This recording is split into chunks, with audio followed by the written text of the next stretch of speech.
And we've got a start in this final of the 3rd World Youth Netball Championships. Australia quick to attack the circle. And immediately a penalty with Cheryl Clark out of play. And Louise Southby runs off to gather the ball, steadies for the opening shot of the match. Drops short, put that one down to Nurse, but Cox strong under the post. Australia on the board. Temapara George at centre for New Zealand. Quickly finds Lofhagen. And that is a confident shot from the New Zealand shooter, formerly a member of the New Zealand Open squad, and as we mentioned in the opener, a very experienced side here for the defending champions. Few people brave to split these two and predict an outcome. Good ball from Southby to Cox. And Cox in fine form for Australia, 2 from 2. And we've seen a much more confident opening from Australia than what we saw in the playoff. They were very tentative and made a few handling errors to start with. Yes, I think little separating the teams as he watched them through the rounds, but that playoff really gave New Zealand the edge. They looked a little more confident in their respective semi than did Australia against New Zealand, but it's perhaps sharpened them up. 2 apiece in what we can expect to be a goal-for-goal contest, as is traditional between the world's top 2 netball nations. Temapara George puts an intercept into New Zealand hands, but the reply comes from Peter Squire. She holds it up now to find the attack. Cobb hesitates, and that's something that Norma Plummer's been working on with the young Australian side, to let the ball go, let the ball do the work. That was a confident shot. Too much on it from Catherine Cox. Southby and Cox certainly a combination of the future in goals for Australia. So too Cobb and Howie through the middle. If you had to pick an area that's, well, not less, but less experienced, it's probably the defence for Australia. Certainly talented, but less in the experience department. Yes, that's exactly right. I think what we've seen here in the starting lineup is most players out there have participated in our Mobile League of the last few years. Barrett, Nat Reid and Janie Branford, and I think that experience of the Mobile League will stand the Australian players in very good stead. Well, the respective national leagues of both Australia and New Zealand are in big part responsible for the standard of play we're about to witness. Both countries enjoying an extremely strong domestic competition. As Belinda Colling puts one on the board for New Zealand, 3 apiece, nearly 3 minutes into the first quarter. The girls actually playing on a track. A great intercept there from Bernice Meni, the New Zealand captain, and fine approach from Temapara George. Despite the contact from Howie, she went over the top to find the goaler. And that's trademark play from Bernice Meni, coming out and taking that interception. And here we see reading the ball beautifully and passing it on to Vicky Edwards, and so it goes on down. Fine drive from Temapara George through the court then for New Zealand. She's approaching the Kiwi circle with a great deal of confidence. And tight marking there from their wing defence, Vicky Edward. My apologies to the Edward family. I think I named Vicky and Edwards in the opener. I'm sure you'll forgive me after that intercept. About to say the players actually strutting their stuff on a track and field venue. In fact, we're sitting, Jill, on part of the track, and the girls are centre of the track, and it's a concrete floor with virtually a carpet overlay. So whilst the speed can be maintained, it's pretty heavy on the legs for the high work. Yes, it has been heavy on the legs over the 2 weeks of the tournament, and all coaches really have rotated their players very well. That's why teams now bringing 12 players to world events. Used to be 10 was the pattern. The scoreline, New Zealand 5, lead Australia 4. Just over 4 minutes into this first quarter. Australia now with the chance to equalise. Hesitate through the middle slightly till they find Cobb. Cox puts it across court to Cobb, but the ball wasn't good. And Vicky Edward having a fine game around the periphery of the circle. High ball from Meni, finds Anna Robury. Good movement from Donna Lofhagen. And New Zealand looking good, Jill, in the opening stages of the match. Yeah, they're looking very good. I think the experience of playing in the Silver Ferns is really starting to show out, and they've settled much more quickly than the young Australians. 6-4, New Zealand lead. Well, Anna Robury, Temapara George, Bernice Meni, all three recently in Australia for the Milo Cup, Australia versus New Zealand. That series won convincingly by Australia, but a good breeding ground for our up-and-coming players. Australia trail by just the one. Robury holds her feet up, works it outside the circle to George, but she can't collect. Penalty will go against Australian captain Susie Howie.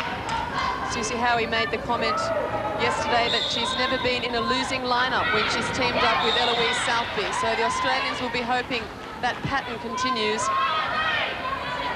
Yes, the Australian defence down there is attracting a little bit of whistle, probably too much for a liking of coach Norma Plummer. We should acknowledge the umpires for this match. Right of camera, Ibrahim Norpissa Ibrahim, representing Malaysia. And on the far side of the court, as you see, running the sideline, Margaret Deegan from England, but at this event representing Lesotho. Cox in good form, brings it back to just one the difference. I think that's what we've been used to seeing, is the feeders finding Catherine Cox on her drive into the post.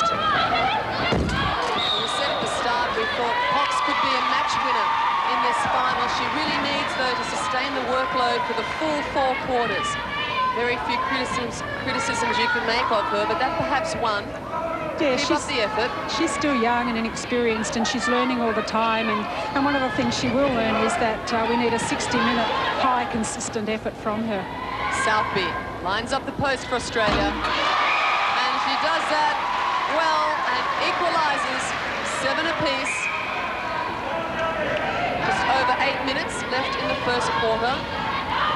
And as we expected, a fine battle between these two young sides. And what a ball! Southby to Cox, threaded it through the New Zealand defence. And Australia hit the lead. Good touch there from Cox, who's putting the workload in defence, deep down to the transverse line. Reed this time out of play for Australia. I think for our Australian audience, they wouldn't be used to seeing Belinda Colling in goal attack. She toured Australia as a wing attack in the Silver Ferns outfit. Cobb to Howie. Again, Edward thwarting the drive for Cobb, but she finds space at the top of the circle. A popular feeding spot. 9-8, scoreline favours Australia. Last time Australia and New Zealand met at this level was last year, 1995, a 3-test series, many of the faces different, but Australia winning that series 2-1. The scorelines were 46-45, 63-45. New Zealand winning the third by 8 at 59-51. Reed unable to pull it in. It'll be a no, it's on court, a penalty with Colling out of play. Howie under pressure from George. Cobb hits the floor, and I'm sure she'll feel that one. It's not very forgiving, this floor, but it's a beautiful venue at the University of Toronto. Cox again, Southby threading it close to the post. Australia 10-9. Cox and Southby finding each other very nicely in the circle there. And a fine balance between these two teams. 5 minutes into the game, it felt like New Zealand had opened the better of the two, but Australia now starting to find their rhythm. I think you and I had better have a bit of endurance for this one as Colling equalises 10 apiece. Yes, it's shaping up to be a classic Australia-New Zealand clash at any level.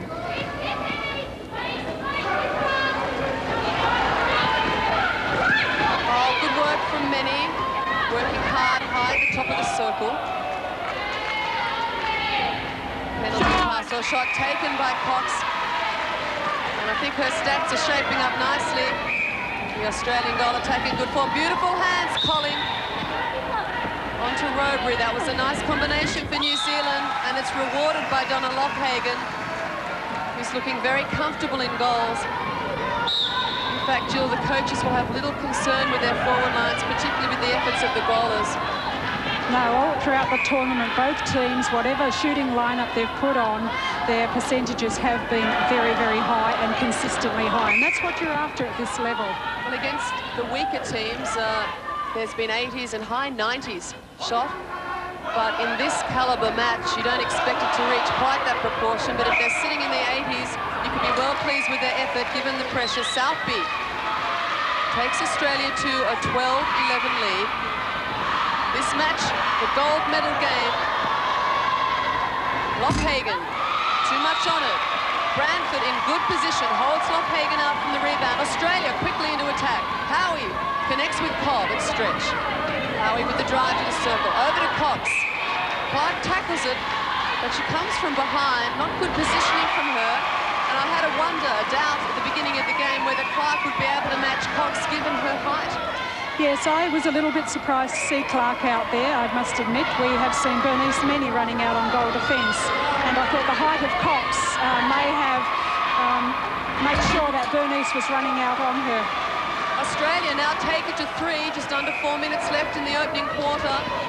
That's the highest margin we've seen so far. Colling steps it in, fine shot. Should point out that the placings for this year's event have already been settled from 3 through to 18. England finishing in 3rd ahead of Western Samoa, Jamaica in 5th, South Africa 6th, Wales, Barbados, Trinidad and Tobago, Cook Islands number 10. Lockhagen continues on a shooting spree for New Zealand, the difference just 2. Clear indication from Margaret Deacon that Cobb used the shoulder in her attacking move. And the turnover, the reply at the other end, comes from Norpissa Ibrahim. And it's a bit like a tennis match. Bit of ping pong going on out there at the moment. Few nerves still trying to settle into this first quarter. Just listening to the reception for the two teams from the rest of the pack. The other 16 participating teams, and hard to split where the loyalties lay. I think they're evenly divided between support for Australia and support for New Zealand. Yes, I think there's about a 50-50 split, and I think it's great to see. And I think what a wonderful exhibition of netball we're seeing at the moment from... Beautiful work from Clark over the shot and the backup, the support play from the skipper. Gives New Zealand a chance to bring it within 1. And Lockhagen, she'll earn a drink at the break. Kiwi bench there in full support for their side. And both coaches with plenty of room to manoeuvre. If they want to find the balance, there's some strong benches from which to draw. Oh yes, both teams have brought 12 very fine players with them, and we saw from New Zealand a far different lineup than we see here tonight when they played Western Samoa in the semis. And they played equally as well. Another turnover to New Zealand. New Zealand running it home well to the quarter break. 1 minute 48 on the clock. Colling just shot the equaliser to make it 15 all, and now the intercept from Many gives them a chance to hit the front just before they take the break. Robry working the circle well. Swings it across to George, allowing the shooters to reposition. Lockhagen in good position. New Zealand hit the front. And the centre to follow. This could be 2 going to the break. Lockhagen with a good stretch. She's under pressure from Jane Branford, who got up well and had front position. Something she'll need to continue throughout the match rather than sag back. Yeah, she'll have to stay out in that front position because she doesn't want to attract the umpire's whistle. They do not allow much from behind or from the side. Susie Howie encouraging a quick return of the ball and asking the players to keep in the contest. Well, they hesitated about going through the front door and looked at their defenders at the back of the centre. Now they find second gear, but again, Many. Have to nickname her the spoiler. Southby puts a hold on, steadies now for the shot. Wasn't much on it, but enough to find the net. Won the difference. Under a minute remaining. Of course, the clock stops on the scoreboard. The umpire's whistle deciding the finish. New Zealand take it back to 2.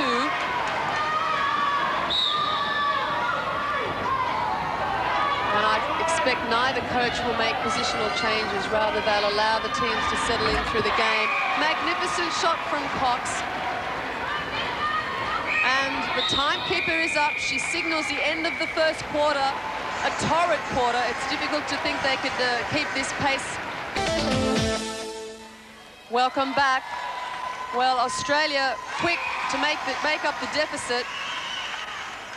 Scoreline now reading New Zealand 19, Australia 18. Australia had the restart and were quick to score. Cox in fine form puts another one on the board to equalise for Australia.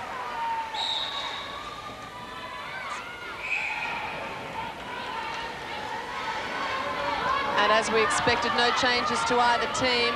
Both travelling well, and coaches, no doubt, allowing them to settle into the match. And Jill McIntosh, that opening quarter was played at a relentless pace. It was very frantic, and I think by the scoreline 18-17, that's a lot of goals scored in 15 minutes. I think both forward lines are working very well, and the defence are having their time cut out, stopping them. Australia in attack. Howie under pressure from George. She'll take the penalty pass, connects with Cox. Cross to the corner, finds Cobb. Double up to Cox. And she slams that one home for Australia. And she's been in great form. Let's have a look at the stats for the first quarter and just see how well the shooters are rewarding the court play, Jill.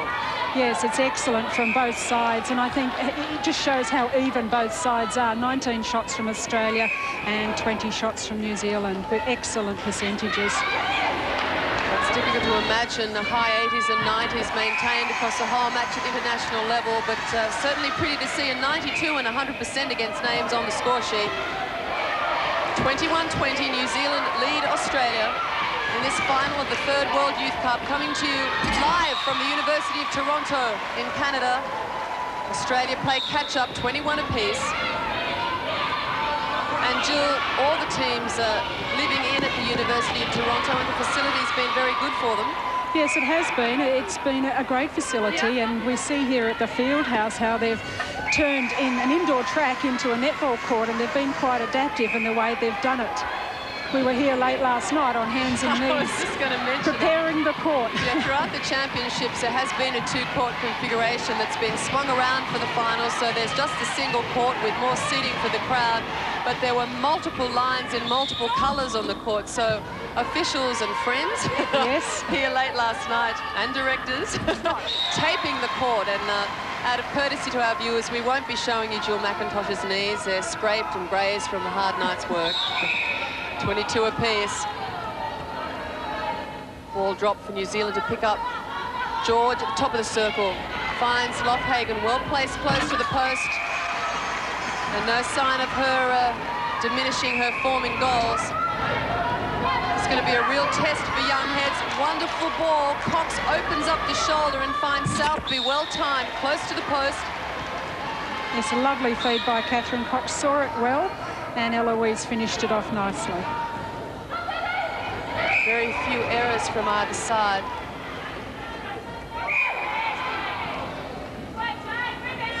Lochhagen. And here we see the Australian ball. Catherine Cox finding Eloise Southby beautifully right by the post. Well, that one was a bullet.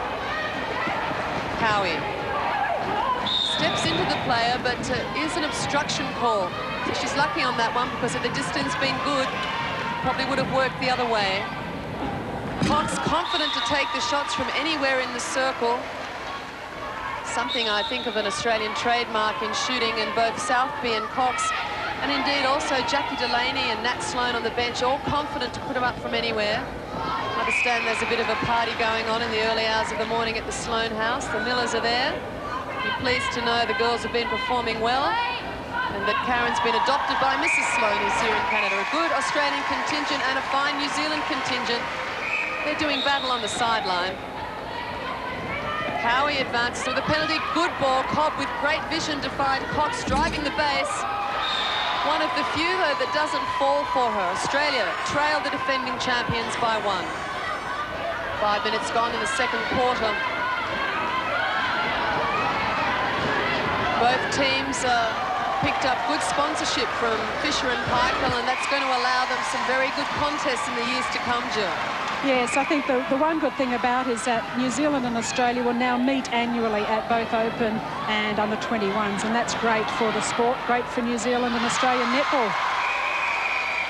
And Anna Robury takes down the signage.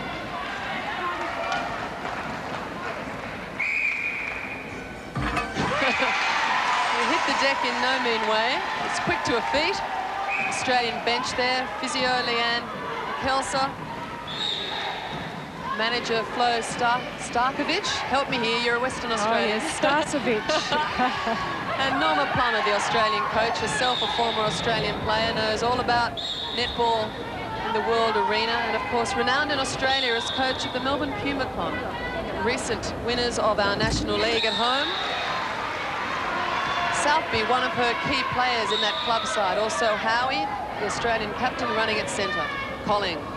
Robury trying to sneak some space for herself so the ball could be dropped. But good pressure from Peter Squire. Drops back into the free space. A nice move from Roby. She should pay credit to George for holding up that pass then and having patience until the space was found. A trademark for New Zealand, who really worked the space and the angles nicely in attack. Yes, I think the audience can see the contrasting styles between the two countries, whereas New Zealand placed that ball ever so beautifully into the space, whereas Australia run onto the ball.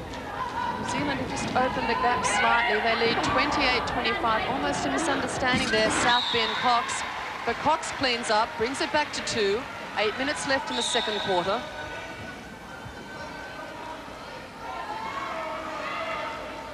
George, high ball to Lockhagen. She gathers well, but a replay called.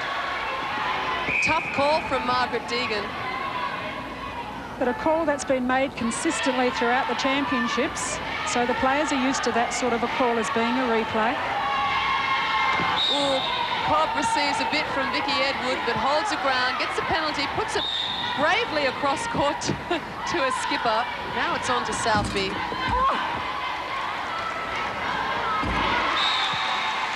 Kath Cox very strong there under the post to take that rebound and put the shot in. Southby's face showing it all then, the disappointment in the miss. Got to learn to let the mistakes go and get on with the next. Squire out of play for Australia. Cheryl Clark to take the penalty pass. Colling trying to work some space. Lockhagen always working closer to the post of the two New Zealand shooters. Yes, we've seen over the tournament, Belinda Colling, very much the playmaker for the New Zealand team, feeds beautifully to Donna Lockhagen. Which justifies her use in the open team at wing attack if she is good in setting up spaces and reading play. Not that easy, though, a transference from one side of the court to the other, although it looks apparently easy. It looks very easy, but the players that do make that transition do find it difficult, and they do take a little bit of adjustment.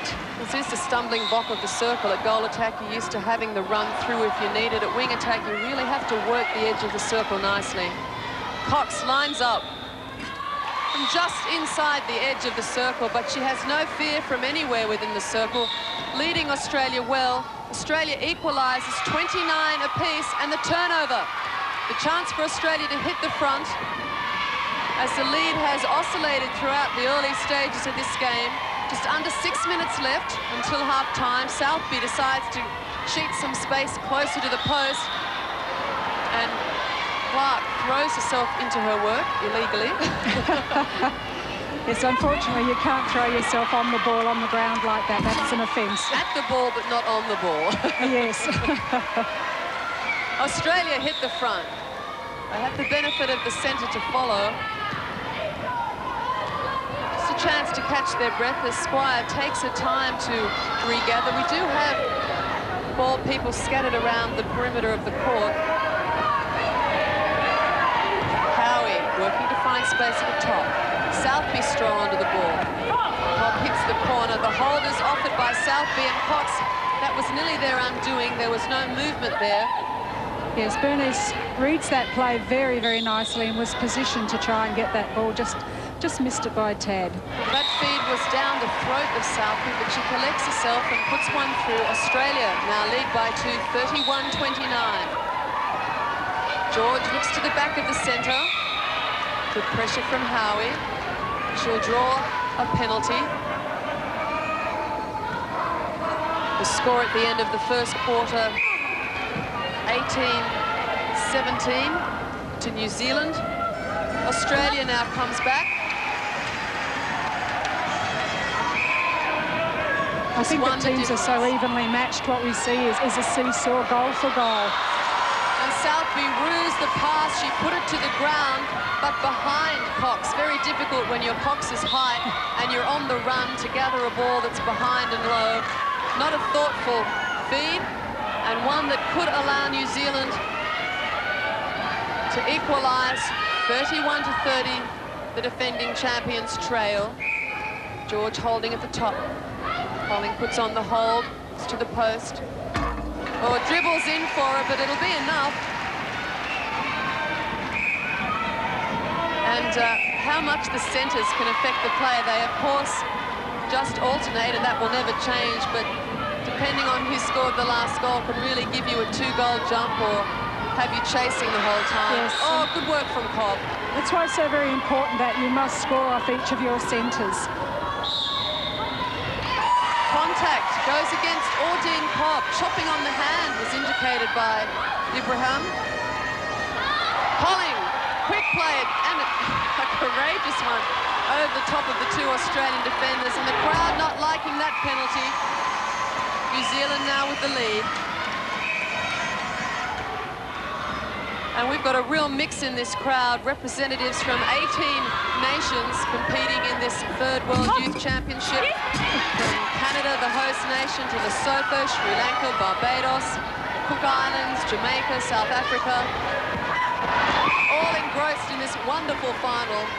And whilst, of course, their own netball was important to them, they'll readily admit they've come to see the 2 giants of netball, Australia and New Zealand, do battle in the final. I think some of the developing countries can learn just by watching more skilled players at work. Cobb finds Cox. Howie, and again the movement stops for the Australian shooters, both caught on the same side. Bit of a stumbling block there for Australia. Good pressure from New Zealand defence.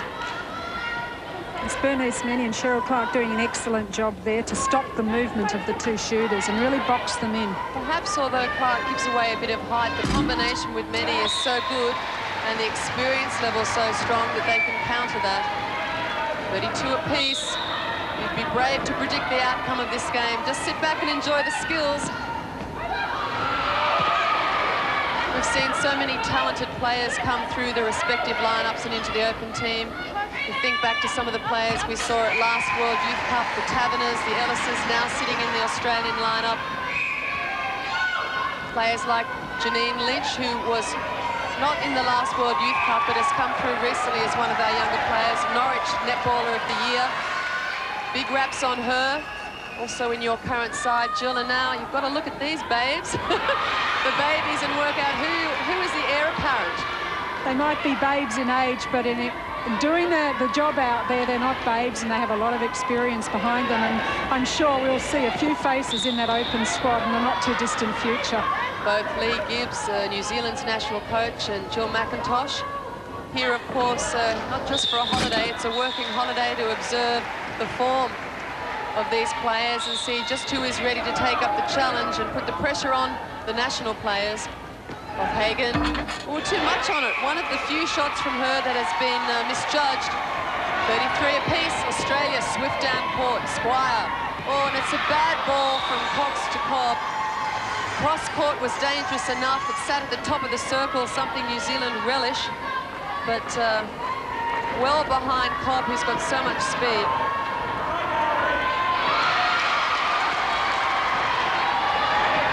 Squire. Howie quick to play it on. Thought Menny might have had a go at that double up onto Howie, but she sat back protecting the circle. Vicky Edward. see Peter Squire with the feed. Catherine Cock turns, but unfortunately a bad feed across the circle. One of the basics in netball, to put the ball ahead of the player into the space, and that is half-time. They're locked at 33 apiece. Well, really, 3 more attempts could turn the game. 1 more attempt could turn the game. And we're back in business. Susie Howie taking the centre pass for Australia to start this third quarter, and immediately a turnover to New Zealand. Donna Lockhagen trying to make it 1 the difference, but Australia now get the chance to continue what they wanted to start from the centre pass. We should point out there's a positional switch. Vicky Roberts has come on for Australia at goalkeeper, and she has replaced Jane Branford. And for New Zealand, Lorna Suafoa has come on at goalkeeper. Bernice Minnie has come out to goal defence, and Cheryl Clark has been taken from the court. And in our naivety, that's something you and I were perhaps expecting to start for New Zealand. Yes, I think we've seen this 7 from New Zealand, especially that defence line with Minnie and Suafoa in those positions, and that's what I was expecting to start. So it's not a surprise to me to see it come out. Well, that's quite threatening that they can bring out a change that we think was perhaps a preference. I think it's been one of their strengths. They have a very formidable bench, as we've already mentioned. Well, for Vicky Roberts, the youngster who's had a meteoric rise this year for Australia, she featured for the Australian Institute of Sport in the National League as Cox takes it to a 2-goal lead, 35-33. Australia with the centre. She then was named in this squad and has risen to the New South Wales 21s. Australia with a blistering start for this third quarter. And Roberts perhaps one of the least experienced in the Australian lineup, but Norma Plummer, the coach, saying she has thrived on the opportunity, risen and grown with each outing on court through each training session, and is somebody who just loves to beat her opponent. Well, here's your chance, Vicky Roberts. Vicky's shown us right throughout. Her attitude towards this event has been so positive. She's been so keen to please and done everything that Coach Plummer has asked of her, and she's been rewarded now, and now's her big chance to go out there and do it. A couple of natural combinations, well, not that natural, but from the same states. Natalie Reid at goal defence and Vicky Roberts at keeper for Australia, both from New South Wales, so with few opportunities to be on court together. We've talked about the Howie-Southby combination from Melbourne Puma. Holly looks around, catch someone on first glance. Anna Rowbury rescues her. Solid performance from Holly. And once again, we've seen New Zealand recover when Australia split to a 3-goal lead. Lockhagen just catching Saranac. She put on the roll, but very nearly didn't catch vision of the ball. Yes, Lockhagen demonstrating some of her basketball skills there. We must mention to Australian viewers that Lockhagen also is in the New Zealand basketball national team, which is quite a feat. Strong shot from Cox, and we can't criticise her yet for falling off the pace of the game. She's risen to the workload, the Australian vice-captain. Shooting has been close to immaculate. Fine hands, Colling again finds Lockhagen in good position. Scores are locked again. Howie, good pressure from New Zealand at the front of the Australian centre. Cox is looking to the circle to Howie, thinks better of it, but Edward with pressure, backed up by George. And Bernice Menny could well cause some havoc across this transverse line now that she's moved to goal defence. Yes, so once again, just a bit of a casual feed coming across from Catherine Cox. She's just going to have to tighten up on that throw. She's tried to work the area across court, across the face of the circle a few times, and it's come undone for her, so she should wipe that from the repertoire, but not the goals. They're firing nicely for her. These two teams will meet again this year in November, when both Australia and New Zealand meet at 21 level and open level in Fisher & Paykel International in Australia. Yes, in Sydney, November 16, Entertainment Centre. So going to be a great clash. It is, and I'm sure that's not on their minds at the moment. Only a gold medal and a World Youth title. Australia, of course, the reigning world champions, and their young counterparts would dearly love to emulate the performance of their senior players. Cox with a good drive, But the penalty goes against Southby. Use of arm in pushing off. Too much on it at the other end of the court. Starting to see a couple of errors come through from the teams in the feeds. And you'll probably see it as the game progresses. Goal for goal. Everyone's very tense. They want to do the right thing. The pressure mounts as the minutes tick by. And I'm sure we'll see a few more errors creep in. I think also the game a little more physical as it goes on. Both teams able to handle that. Well groomed for the pressure of an international final. Penalty pass or shot to Cox. No prizes for electing her option. Takes Australia to 2, 39-37. Australia leads the defending World Youth Champions. Edward with a fine charge at the ball. She was unsighted to Cobb. Came from the blind side and charged it down.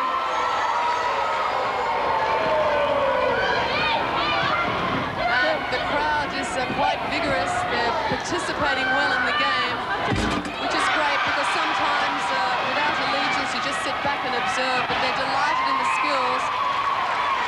Vicky Roberts expecting that to fall Australia's way, but it's a New Zealand throw-in. Vicky Edward to take it. George. Here we see Peter Squire just running into Cheryl Edward.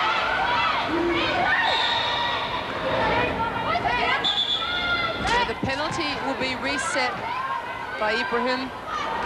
Conning offloads to Lockhagen. Brings it back to 1. Third quarter in any match is crucial, and if either team can establish a few goals break going into that last quarter, it really will be good for them. And of course, you and I have just watched the playoff for bronze where England battled it out with Western Samoa. They actually did their damage in the second quarter and managed to get a 10-goal lead happening. And it sat on that for the rest of the match. Western Samoa leaving their run until the last quarter, and boy, did they run it down, but ran out of time. So England finishing in third will receive the bronze. Western Samoa in fourth. Jamaica 5. And Jamaica perhaps one of the hard luck stories of the event. We talked earlier about the two pools, but because of the crossover only happening in the playoff series, Jamaica and possibly South Africa could well have taken out 3 or 4. Yes, it was unfortunate that Jamaica was seated in Australia's pool, as were South Africa, and they haven't had the opportunity of playing England. And we've just seen a beautiful passage of play from Australia, finishing in a goal. Again, Cox putting the foot down, and Cobb read it well. The timing there nicely for Australia. They lead 41-39. That passage worth another look. We'll try and get that up for you in just a moment, but the crowd, yes, here it comes. To Howie, beautiful feed into Southby, cuts across the circle, finds Cox at the post, and she puts it in. Good speed there from Catherine Cox. High ball to the corner for New Zealand, finds George. Colling drives the front, Lockhagen on the hold near the post. Plants the back foot. Back to 1 the difference. Just under 7 minutes left in this third quarter of the third World Youth Championship. Final between Australia and New Zealand. Rowbury, quick hands into Colling. 41 apiece. Nothing separating these two sides. They've sustained an incredible pace. The workloads are phenomenal for the two sides. It's a test of both mind and body. And that one hammered home by Cox. Annie, I'm starting to get goosebumps. It's shaping up. Shaping up to be one of those heart-stopping finishes.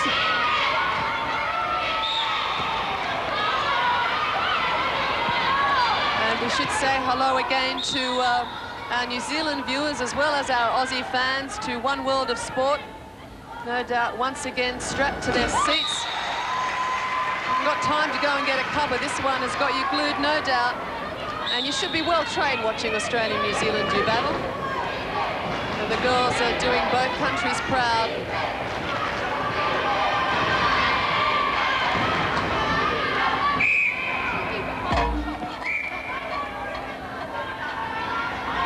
Of course, we should mention here if overtime should be needed, that is if both teams are locked on the same score at the end of the match, the procedure is that both teams will change ends. 5 minutes will be played. There will be a 1 minute break, another 5 minutes. Should the score still be equal, it'll be each centre pass, and it'll be the team that scores a 2-goal advantage will win the match. Let's hope it doesn't come down to that. Oh, I hope they paid the power bill, because that could be a long night. 43 apiece, 5 minutes left in the third quarter, and it could well go down the wire. Cox trying hard to give Australia the advantage. She's had a brilliant game. Certainly has earmarked herself in this match as a contender for your national team, Jill. Yes, that's what I've been wanting to see all tournament from Catherine, and thank goodness she's pulled it out when Australia have needed it. Roberry trying desperately to keep it in play for New Zealand, but Squire, for Australia, the support player at wing defence, gives Australia the chance to take it to 2. Cox nails it. The radar is well and truly switched on for Catherine Cox, and there you see the Australian mums and dads. I don't know the technical name for them, but they've got these things that make an awfully loud clacking noise over there, Macca. And they've been wonderful. They've been here all tournament, avidly supporting their offsprings and all the team, and it's really great to see them make the journey. Papua New Guinea there on camera. Likewise, the Kiwi band of supporters renowned worldwide for following their team. In fact, I think, thinking back to the World Championships, were both in England, Birmingham last year, and 4 years previous in Sydney. I think irrespective of it being offshore, the crowd was perhaps 50-50 Australia, New Zealand. And don't they make a noise on the sideline? It's wonderful, and it adds to the atmosphere, and I think that's one of the beautiful things about going inside to play. The atmosphere in this game is electric, in contrast to the final in Fiji, which was played outside. It just loses that little bit. Of course, you even had a power failure in that game, not on court, but in terms of the lights. So the lights just went out on us for no reason, and this was in the final quarter of the match, so it was a bit unfortunate that it happened then. Just over 3 minutes left in this third quarter. It's seen Australia nudge the lead to 46-43. 3 goals only separating the two teams. Neither team able to push it past 3, and each time one's managed the 3, they've been hauled back by the other. Colling taking a time. Takes New Zealand to 44. Australian bench well supportive of their side. Coaching staff of both teams a picture of composure. I think that belies what's happening underneath. Very experienced coaching staff on both sides. Norma Plummer has coached Melbourne, coached nationally. She's coached in the National League. She has a lot of experience behind her. So too the New Zealand staff. I think I can personally vouch for Tracy Fear's credentials, having played against her many, many times, and just as experienced now in the coaching scene for New Zealand. And of course, New Zealand using co-coaches, which they have for a few years, Jill. Yes, at this underage level, they've adopted that procedure. They adopted it in New Zealand. We saw Lee Gibbs was a co-coach, and she's now come on to be the Silver Ferns coach. Squire with a great touch in that passage for Australia, but New Zealand reply through their captain. They trail by 2, desperate before three-quarter time to try and level. 1 minute 35 remaining in this quarter. Colling with a long-range shot. We haven't seen many from her. Well, good touch from Reid, but Squire can't get around to support. New Zealand will get another chance. This is a closer shot for Colling, but the offload to Lochhagen is the option. And Lochhagen doesn't disappoint, won the difference, just over a minute. We see a little bit of activity on the New Zealand bench, so we may see another change at the next break. By contrast, Australia well settled, high ball to Lochhagen. Contact call goes against Australia. It'll be a penalty pass or shot for Lochhagen. She steadies. And they've drawn level, under a minute remaining. And that's just what New Zealand wanted. Able to go into the final quarter. Good turnover from Edward. What timing on an intercept to give New Zealand the chance to go to the break with a lead. Squire applies the pressure. Roberry looks to check the distance, which draws the attention of Ibrahim to the play. Colling on hold at the top. Lochhagen ventures well from the post. Could force a long shot from Colling. It's mid-range. She drops it through, and New Zealand have turned things around. They lead 47-46. Colling. How quickly we can see the tide change. Moments ago, Australia are up by 3, and now New Zealand leading by 1, possibly 2. And the timekeeper is up. That is a penalty indicated, and it's going to be taken. Vicky Roberts from Australia, the goalkeeper who came on at half-time, out of play. This is an important shot for Lochhagen. Good pressure from Reid. It drops, though, for Lochhagen. New Zealand go to the break with a 2-goal lead, 48-46, the defending champ. Welcome back to our live coverage of the final of the 3rd World Youth Netball Championships. Defending champions New Zealand lead by 2 goals. They turned it around just before the end of that 3rd quarter. They trailed by 3. And boy, did they turn things around. And joining me, Lee Gibbs, national coach for New Zealand. I'm going to be thumped on one side by a Kiwi and on the other by an Aussie. Yes, hi Anne. Yes, the heart in the mouth stuff, and New Zealand looking good at times, Aussie looking good. Defensive work on both teams, forcing errors. As you just said, while we had the break, amazing to see it expand to the 3 goals and then claw their way back, and it's happened throughout the match. Yes, I think it's indicative, I guess, of that age of player. They just, at times, perhaps ease off, allow the opportunities to come. Great ball there into Cox, gives Australia 48 goals. They trail by just the 1. And Jill Mack, the stats for the 3rd quarter. Yeah, Eloise Southby, 14 from 17 for an 82%. Catherine Cox still shooting beautifully, 32 from 36 for an 85. We have Donna Lochhagen at 29 from 35 for an 83%. Belinda Colling doing very well, 18 from 19 for 95%. Well, a 95% in international netball between Australia and New Zealand, none too shabby, as Colling adds another 1 to her total, takes New Zealand to 50. The defending champs with a 2-goal lead, and we've got 13 minutes and 38 seconds ahead of us.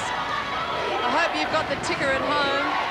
Hello again to our viewers in Australia and New Zealand. And Lee, I'm really glad you could join us, because Jill and I are pretty exhausted here. Well, I was doing a lot of cheering up the side, and I've got to obviously calm down watching here, but yeah, marvellous, very much Australia-New Zealand type of game, and wonderful entertainment. Who have you seen as the key players for the New Zealand line? I've been impressed with Vicky Edwards, the work she's done at wing defence, and of course Belinda Colling. Marvellous accuracy and work that she's doing out on court. Very much the playmaker around the goal area for New Zealand, and evidence to why she runs at wing attack in your line. And Lochhagen puts another 1 on the board, spreads it to 2, 51-49. Australia in chase position. Nothing separating these teams throughout the match. Wonderful ball there from Cobb to find Cox. 51 leads 50.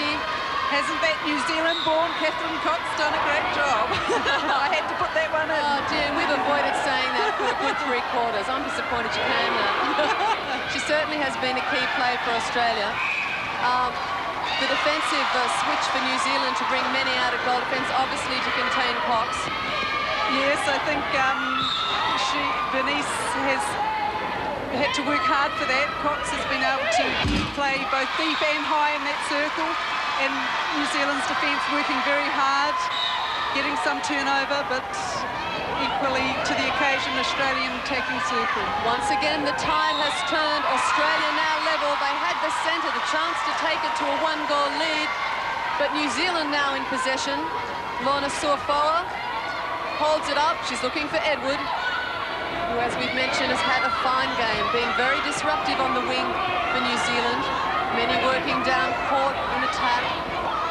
Robry looks for Lochhagen, and Roberts goes up, but she clips the arm on the way through. Lochhagen with the penalty, makes good.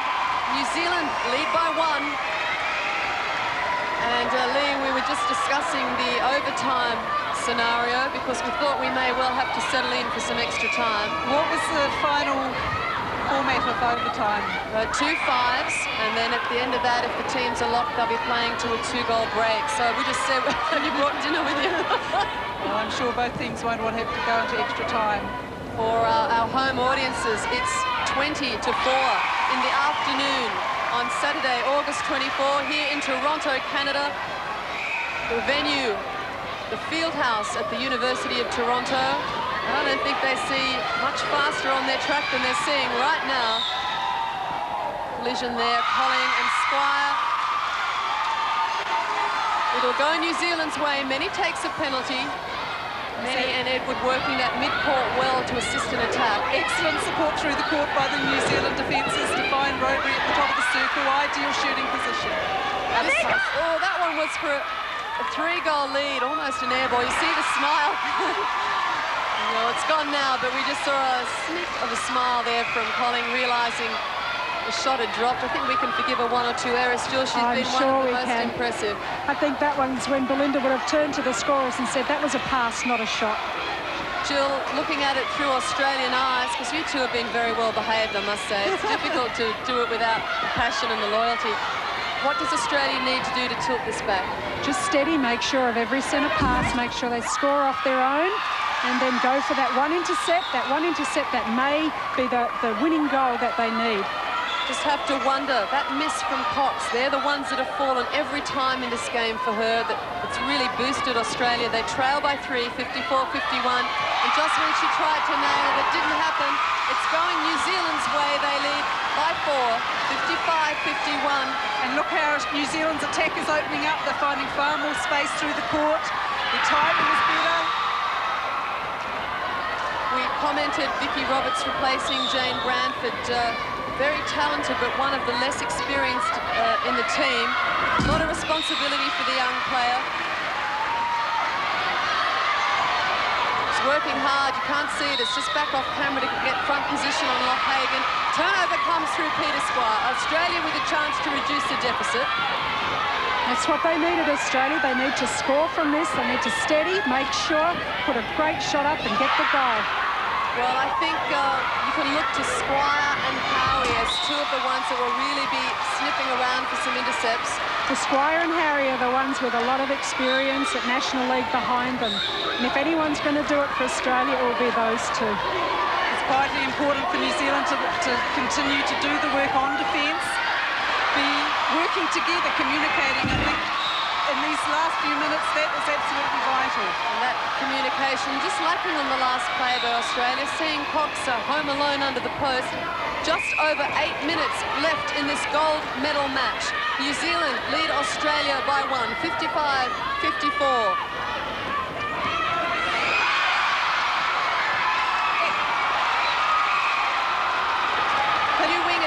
For New Zealand, my apologies for not notifying our viewing audience of that earlier.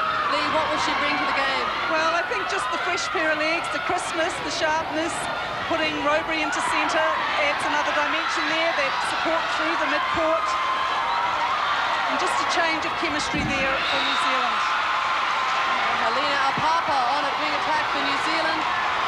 Robury at centre, Colling remains anchored at goal attack. 55 apiece, that overtime scenario. Looking sure as the match goes on. And the pressure's really building. Each pass now becomes crucial. Each shot for goal, very crucial that they steady, remain calm, let the ball drop. Southby drops 1 for Australia. They lead by 1. Interesting to see the Australian interchange there, bringing Southby into the more key shooting role for that last move. I think that's the variety that keeps defences always on their toes. Yeah, the Australian shooting style very much one of sharing the leads on court as Lochhagen equalises for New Zealand. And composure there on the Kiwi bench. I'm sure it's not really like that inside league. Absolutely not. I've been there and tons of things are going through your mind. We just spoke of every pass counting. We've just seen an error from Australia. New Zealand with the throw-in. And Lorna Suafoa portioning her side to settle. Many drops a short feed through the midcourt. Just what Peter Squire lurking around that centre court area is waiting for. The loose feed that comes through. Cox with the heels flapping on the edge of the circle, can't net it. Vital turnover again for New Zealand. They've got to work that ball through with confidence. Often when you're this close, the tendency is to be tentative, but you've really got to get that ball moving. Well, Lee, thanks very much for your comments. We'll let you relax and enjoy the last few minutes. I'm I'm sure you'd like to do that.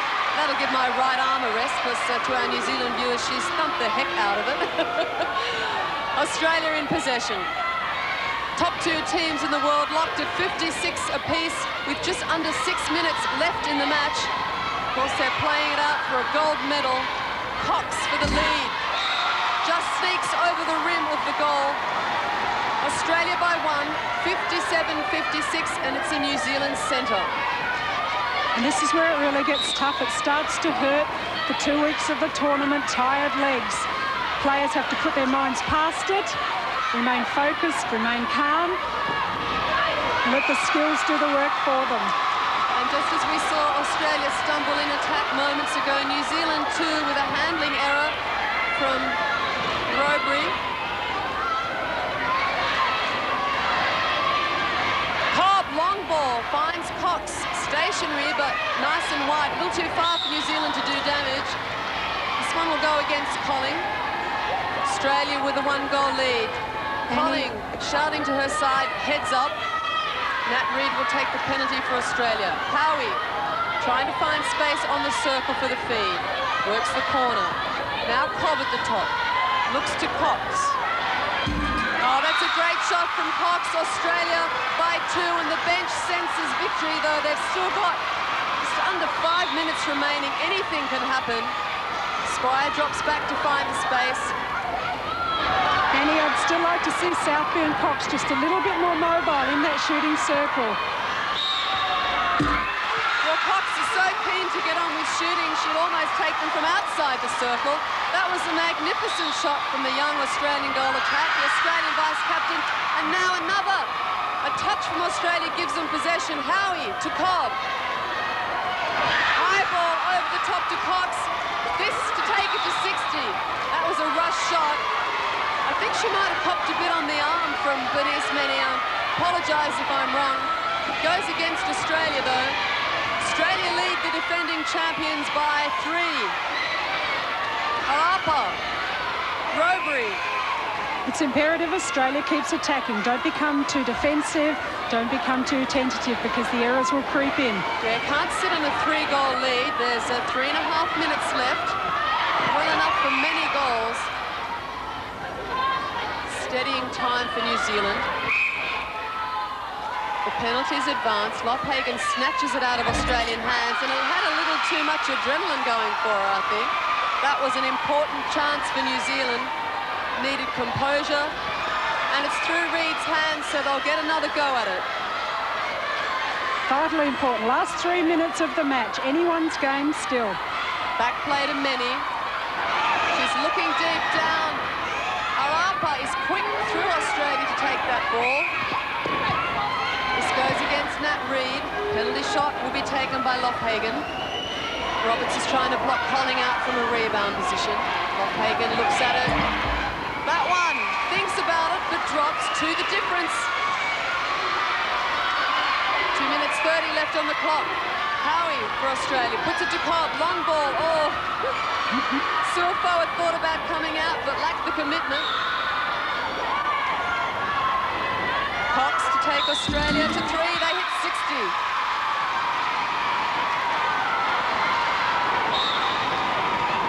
Still over 2 minutes remaining. Oh, good pressure from Australia, but Colling backs it up. Robery to Colling, she's just inside. She's looking for a closer range. New Zealand just a bit more committed to pouncing on the loose ball down in their attack line. Australia sitting back and watching it. That takes it to 2, and I'd suggest still ample time for New Zealand. Oh yes, 2 goals with 1 minute 40 to go. Still anybody's game. It's important for Australia to keep moving in attack, particularly in the circle, and cut out those long balls. Suafo was looking for that one. Yes, they're dicing, putting the ball up and floating it across that circle edge. Cox nails it. The goalposts have taken punishing treatment from the goals of Catherine Cox, who slammed them in. Australia lead by 3. Just 1 minute 15 away from a gold medal. Australia lead the defending champions 61-58.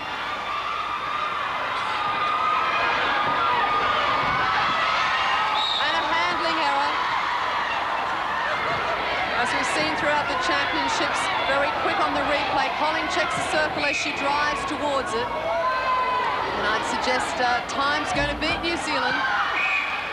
Well, you're a brave woman to commit that, but... Well, it's under a minute, 3 the difference. I think I'm pretty confident in saying it's going to be gold Australia, silver New Zealand. I think the Australian 21s will have turned things around as New Zealand desperately try to put another one up. Fast break from them. A replay against them. The Australian bench is in the air. They're applauding their team already. They sense the medal, the one that counts at this level.